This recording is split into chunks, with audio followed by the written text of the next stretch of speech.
पहुंचाई जाए, और जहां कानून के निफाज का मसला बने या जरूरत महसूस हो तो फिर कानून का निफाज होकर रहेगा। मैं मुसलसल एक बात कह रहा हूं कि ये बनाना रिपब्लिक नहीं है। हम पाकिस्तान को मोदी का हिंदुस्तान नहीं बनने देंगे। क्या वाकयात हुए, कैसे वाकयात हुए? हिंदुस्तान में मणिपुर के वाकयात होते हैं, चर्चें जला दिए जाते हैं, पूरी दुनिया में हिंदुस्तान की बदनामी होती है।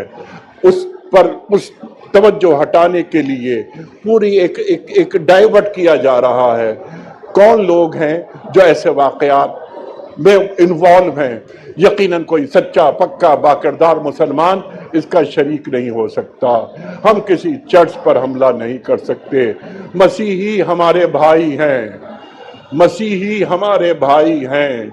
मसीह अलैहिस्सलाम पर ईमान लाए बगैर हमारा ईमान मुकम्मल नहीं होता, और जब तक हमारा फ्लैग जिसमें सफेद हिस्सा मौजूद है, सफेद हिस्से के बगैर हमारा फ्लैग मुकम्मल नहीं होता।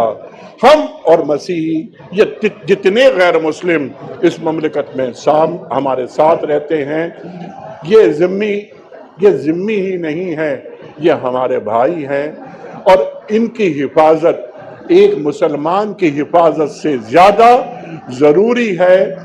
ये दीन को मतलूब है हमसे।